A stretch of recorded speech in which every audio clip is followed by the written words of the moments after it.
Let me ask you something really quick. How many times have you started something with a strong reason and then slowly you lost it? It wasn't because you didn't care or that you weren't capable. It's because you got too busy. You got distracted. You start feeling like whatever your intentions were was too distant. So many people think just like what you were talking about it. And they think the problem is their why. It's not. The problem has never been built around to protect it. The why is what you're supposed to do to survive and motivate alone. It needs structure. It needs a system. And because we don't understand our why, or we're struggling with our why, we start realizing that our why is strictly emotion.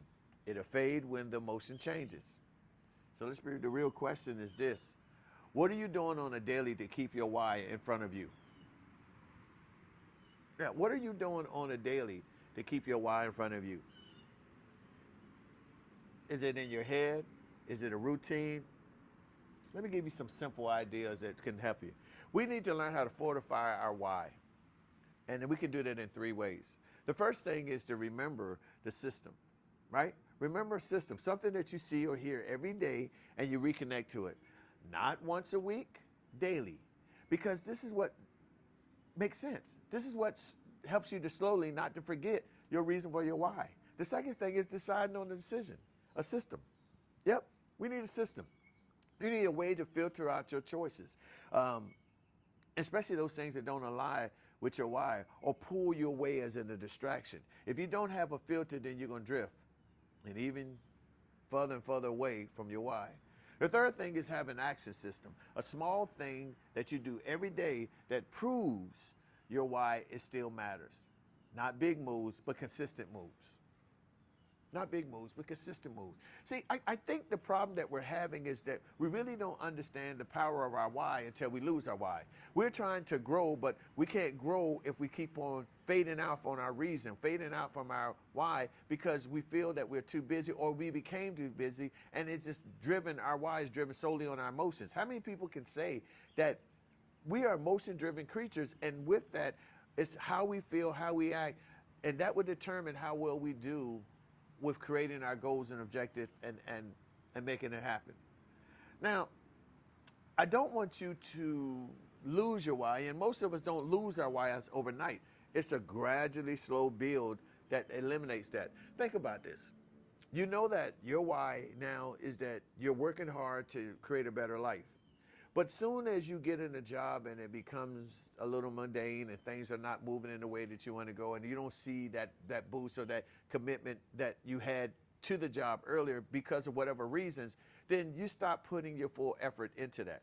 You said that you went to this job, you wanted to work in this space because you wanted to achieve certain goals and objectives that finances would bring or whatever it may, or the status that you were working.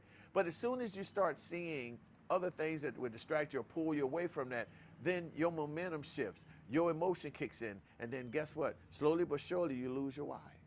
You start putting it on the back burner. And then you feel disconnected, you feel stuck. You're finding yourself searching for answers because of the fact that your why is slowly leaving. That's a sign, that's a warning that the system that you've established is being broken. That's right, because remember, I just gave you 3 ways of sitting up there. Creating an action system that sits back on a daily, remind you of why your why is. Creating and establishing and protecting your why. And all means, not getting so busy, not getting so caught up in everything else, is to make sure that your why is very important to you. You don't go out there and look for a new why. Don't go searching for a new why when the old why is still present and there's no reason for you to look for anything, because all you need to do is fortify yourself in it. Go back and revisit the system and look at what your why is and how can you strengthen it and protect it. No, but what we do is we keep on looking for motivations in the different things. And again, emotional-based individuals, we keep looking for answers to create a new system to help us to go forth in the things that we think we should do.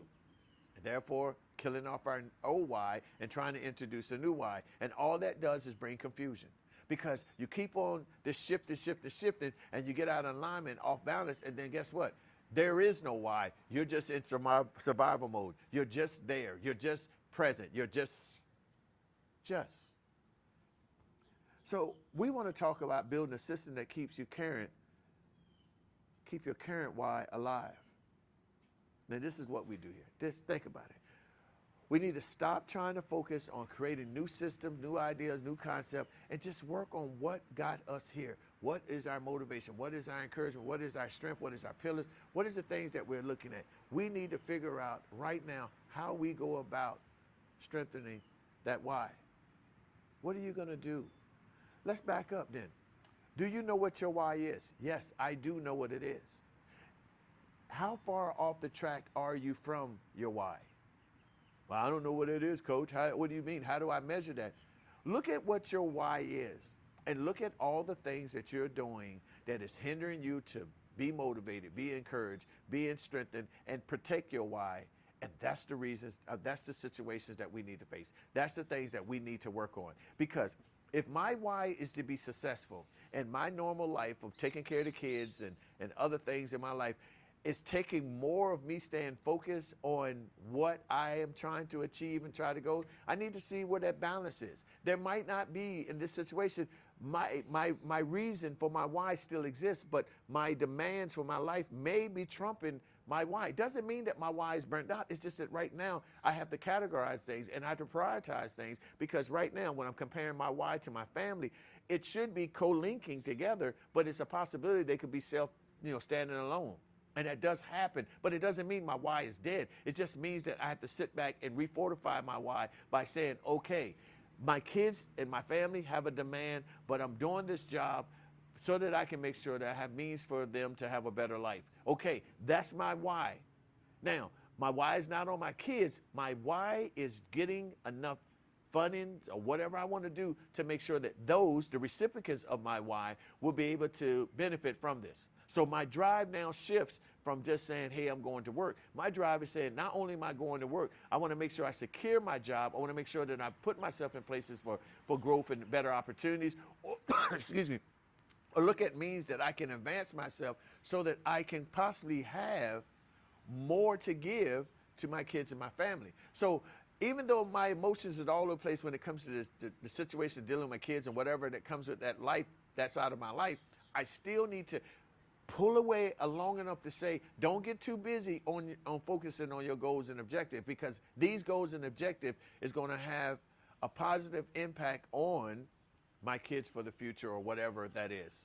So the one thing that I had to make sure that I do is that I create a daily evaluation of the system that I've created. And that system is to protect my why, understand the support that I need for my why, and the system that I have is actionable, that I keep going back and revisiting on a daily basis to make sure I have a routine or some type of focal point that pulls me back into the reason that my why exists.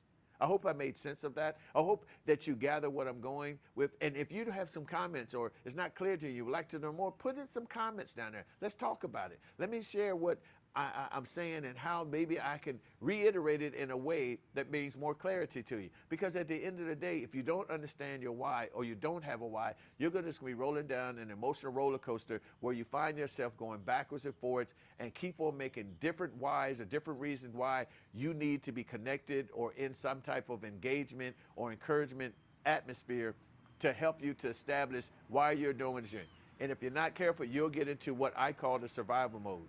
And we're going to talk more about that. The survival mode is a place where you're just existing because you got so many things going on and you're just going with what works for you. And that work brings that emotion under control.